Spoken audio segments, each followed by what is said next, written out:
helps. Well, the first tournament of the 2019 FLW Tour season is over with. We are here at Sam Rayburn. Mr. Terry Bolton. Terry Bolton, your champion right here! You are now a Tour champion. How's it feel? It feels great. It's only 30 years in the making. So, you know, to finally get that monkey off my back, I gotta admit, I feel like the weight of the world's off my shoulders. Well, I'm normally pretty excited to get out and learn how you caught your fish and see it, you know, in action from the boat. But when there's like 9 and 10 pounders swimming around on a lake, I'm a little extra excited. So we should probably just get rocking and see what we can do. That's true. In this lake, any cast could be a fish of a lifetime. Let's get rolling.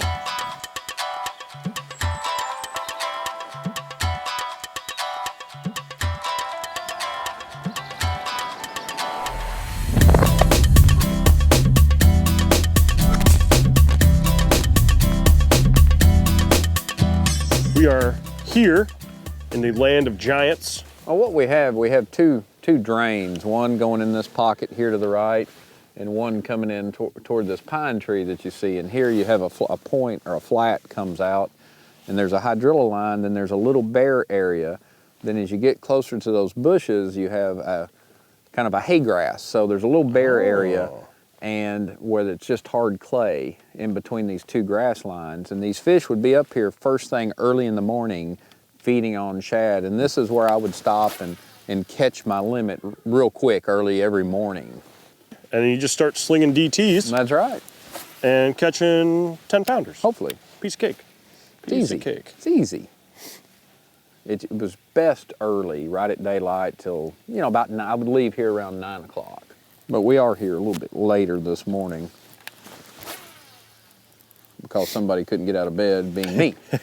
Now see, there's some hydrilla I pulled up out here on this, but I was just trying to set just outside into the grass in about anywhere from 12 to 14 feet of water and throw inside those little, but these bare spots were pretty small. I've been here in the past where they were great big, but this year they're pretty small. There was a lot of hay grass, secondary growth grown up from when the water was low. Oh. So it was a lot harder to find these little bare areas, and when you did, they weren't very big. And a lot of them I had to find by simply looking and fishing, you know. Okay. I just have to kind of put my trolling motor down and go. Because when you'd catch one, a lot of times you could turn around and you'd catch another one and another one and another one. So Okay. you'd catch them a lot of times in a succession. And you know, the hay grass is something now that's a pretty big pattern here at Sam Rayburn. You know, they catch a lot of fish out of that hay grass. So one of the really interesting things about your tournament, the variety of DTs you use, like the different depth ranges. Yeah, Tell me a little bit more about why the 3 sizes. Well, you know, I kind of played around with it, and one thing I felt like this water temperature is, this morning it's 53 degrees, and whenever you get colder water, fish suspend. And, you know, I noticed too in practice, you know, when I did my idling around, there was lots of bait fish out suspended, and you would see game fish out suspended around them. So whenever you have cold water, we're in January, you know, bass typically like to suspend. They don't necessarily. So I wanted to cover, we got grass in this lake, so I wanted to cover, the lake's 9 foot high, the inside grass line was about 12 foot. You know, and it would vary in height, how high it come up from that depth. So I wanted a number of different lures, like the 14 that you're throwing. I've got this 10 on 12-pound Suffix fluorocarbon, so I can get it down to 10 feet. Okay. The 14, I wanted it to run about 12, so that's got 14-pound Suffix Advanced copolymer. I got a little bigger line on there because I wanted to keep it at about 12 feet, and then obviously the 16, I put it on 12-pound fluorocarbon because I wanted it to run its maximum depth. So, you know, I kind of took that variation, and here the first day I caught most of them on a 14, and then I guess it was the third day, it seemed like if you could stay above the fish, I got to noticing all the fish I was catching was in the underneath part of the jaw on the 14. So that meant they were coming down and pinning the bait to the bottom. So I switched to the 10, and when I got it above them, they were hooked in the mouth, both hooks. Okay.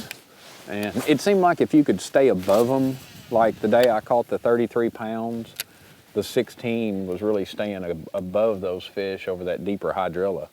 And it seemed like if you could stay above them, that was a big key to catching those fish. You know, they'd bite it that much better, you know, Sure. and you'd have a better chance of hooking them. You've been fishing professionally for quite some time. Fun fact, you now have a trifecta with FLW where you have a BFL win, you have a Costa win, and now that elusive tour win. I never thought about that, but that's true. So you've seen Rayburn before. Right. Probably never seen it like this. That's right. Never seen it 9 foot. I've been here when it's 4, 5, 6 foot, or I don't even know if it was 6 foot, 4 or 5 foot. Never 9 foot.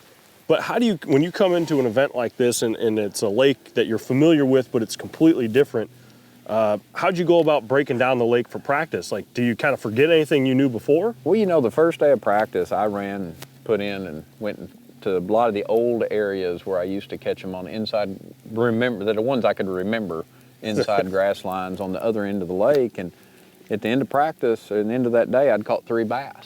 And I hadn't caught any of them doing anything I meant to do. So the second day of practice, I came up here to this end and just kind of basically started over because I didn't know a lot about this end. I mean, I fished in here before, but I didn't really know it. So I just kind of started over, and for some reason, it was easier to find the little bare areas down in this part of the lake. I think the grass is a little healthier down here. The hydrilla, it's a little taller and lush, and there was some better definition. But still, it made it hard to find them. They weren't just easy to find, but I know this area has a good reputation for holding fish, and I just basically came in here the second day of practice, and it's a big creek, and I just stayed in here and fished. You know, and I got on a little roll. I caught a couple over here behind me, and I found this spot, and I pulled up and I caught 4 in 4 throws. And I said, must be a pretty good spot, you know? And they were getting bigger every cast as I left. And then I went around, and then I had about a 2 or 3 hour period there where I didn't catch anything. And that's the way practice was. You'd fish, and when you'd find them, you'd catch them every cast. And then you might go 2.5, 3 hours, never get a bite, and then all of a sudden, boom, boom, boom. And that's the one thing I said all week long was, you know, you kind of had to keep your head in the game this week because you were never out of it. And, you know, because you just had to keep moving, keep going because, like I said, there's so many fish in here and so many big fish. You had to stay positive and stay focused and keep moving because your next cast could be a fish of a lifetime. Right. It was amazing the amount of giant fish that were caught this week. That's right, you know, and we just got a little sampling of it. You know, there's a lot more than that in here, you know. Well, when all the local guys are like, you know, the tournament was fantastic, but the lake's still not fishing good. Yeah, it's not fishing good. I mean, that's, you know, it actually was pretty tough because it wasn't like they were just everywhere. Right. You know, I mean, you know, I think, no, I was fortunate enough to find, you know, 6, 7, 8 places, you know, in 3 days, you know, so, you know, and I really milked 3 of those, you know, so, you know, 3 of them really produced for me. So that's just kind of typical. You know, I think that may have been my saving grace was I didn't have as many places to fish, so I fished them harder. Yeah. So we know the assortment of DTs you threw. We know the line you were throwing on there. But what about rod and reel? Because I feel like, especially on a crankbait, that's a pretty important part of the whole deal. Yeah, that's right. These are Team Lou's Custom Pros. These are the Ledge Big Crankbait 2 rods. And they're 7'11". As you can see, they got a lot of tip, real flexible. That helps you cast also. It helps give and fight fish. And I've got that paired with a BB1 Pro wide spool reel, which is a low gear retrieve ratio reel. And these are the optimum reels for throwing big crankbaits. And you got a big wide spool. You can cast a long ways to get that bait down. And you know, that's one thing, you know, it's when the water's cold, you want to be able to get that bait at depth. So a long cast and just a good steady, as you can see, I just kept a good steady reel on that crankbait. And the rod and reel is a big part of it, being able to make those long casts. And, you know, it's real comfortable to fish with. It doesn't wear you out fishing with it all day. And a lot of these fish would bite on the end of your cast, so the long rod would help take up line and also, Yeah. you know, help you fight that fish in. We're only a few hundred yards from where you would start your day. Right. But this is where day 2 it went down. That's right. This is where the great place, big ones live. This is the place I caught all 33.5 pounds of bass. And there's a little drain that runs up in here, and there's a void. And I've got, if you throw right toward that log, kind of that cast between that log and the bushes to the left, that was kind of the angle cast to make. There's a little void in there where this drain runs in.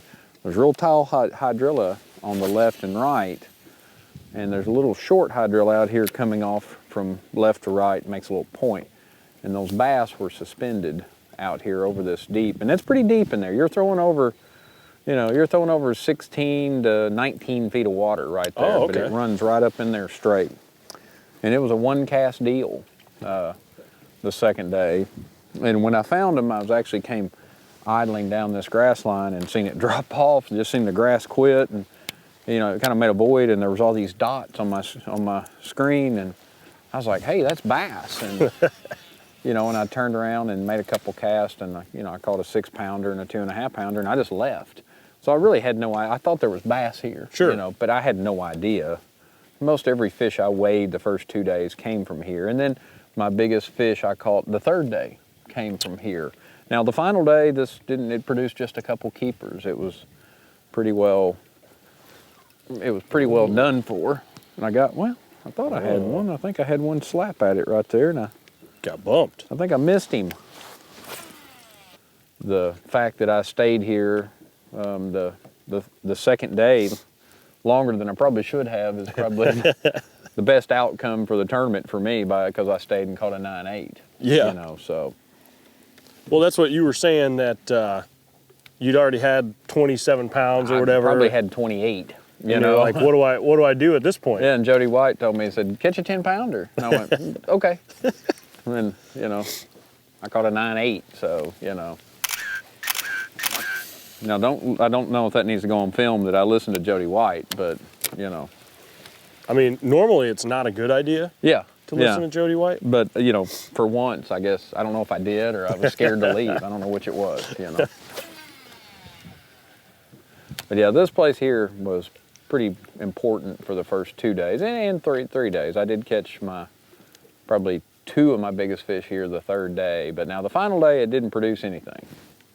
So the moral of the story is, when you're practicing, just stare at your graphs. Pay attention to them. Be aware. But don't run over anybody. Right. Do it at a safe pace. But yeah, pay attention, because you never know when you're going to find a spot that might lead you to $125,000. That's right. About time. Got one. About time. It ain't little either. Kyle's got a big one.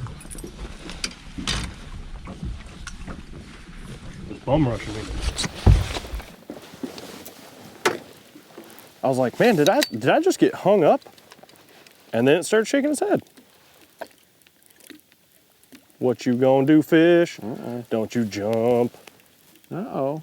Oh boy. Okay. What have we here? It's probably like a 14-inch spotted bass that I hooked in the back. It's about a 5.5, 6-pounder. Better hit your butt. I got her. Better mash your button because the drag's probably pretty tight, you know. Ooh, just snooted her. Way to go, Kyle. We did it. See? And that's why I spent so much time on this spot, because of the size of the fish that lived here. These outer, deeper hydrilla line fish were much Yes, bigger. sir. Pretty nice one. Now, I would love to have, I didn't catch one here the final day. I would have loved to have had that one. It would have made the weigh-in a little less stressful. Yes. Me. Well, there you go. DT, 14. Big old Rayburn bass. That's a nice one.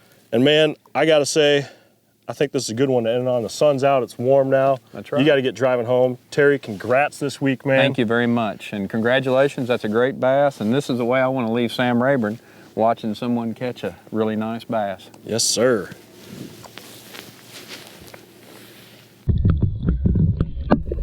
good.